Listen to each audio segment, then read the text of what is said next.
Manager एक पल के लिए ठहर गया, फिर हंसते हुए बोला बुढ़ापे में लोग कुछ भी कह जाते हैं, चलो जाने दो, और वापस जाकर अपनी कुर्सी पर बैठ गया। उसके सामने वही लिफाफा अब भी मेज पर पड़ा था, बिना पढ़ा, अनदेखा। उसे यह अंदाजा नहीं था कि उस लिफाफे में ऐसा एक सच छुपा है जो उसकी दुनिया को उलट कर रख देगा। अगले दिन बैंक का वही पुराना रूटीन शुरू हुआ। क्लर्क अपने काम में, कैशियर अपने गिनती में, और मैनेजर अपनी पुरानी अहंकार में डूबा हुआ। लेकिन इस बार एक फर्क था। वही वृद्ध महिला जिसके साथ एक दिन पहले अपमान की सारी हदें पार कर दी गई थी, फिर से उसी बैंक में दाखिल हुई।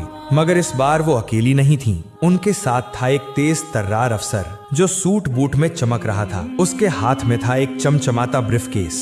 उनके प्रवेश के साथ ही पूरा बैंक उसी दिशा में देखने लगा। महिला किसी को कुछ कहे बिना सीधे मैनेजर के केबिन की ओर बढ़ी। मैनेजर उन्हें पहले पहचान नहीं पाया, लेकिन जैसे जैसे वो करीब आई, उनका चेहरा साफ होता गया। वही महिला जिसकी फाइल उसने कल लौटा दी थी, जिसकी साड़ी पर वो हंसा था, जिससे कहा था तुम जैसे ग्राहक नहीं चाहिए, और जिसे उसने बाहर निकाल दिया था। अब उसके चेहरे पर डर की परछाई उभरने लगी। घबराकर वो खुद ही केबिन से बाहर आ गया। महिला के चेहरे पर अब आत्मविश्वास और गरिमा की चमक थी। वो नहीं रुकी, सीधे मैनेजर के सामने खड़ी होकर तीखे स्वर में बोली, मैनेजर साहब, मैंने कल ही कहा था आपको अपने व्यवहार का परिणाम भुगतना पड़ेगा। आपने सिर्फ मुझे नहीं, मेरे जैसे हजारों सामान्य नागरिकों को तुच्छ समझने की कोशिश की है।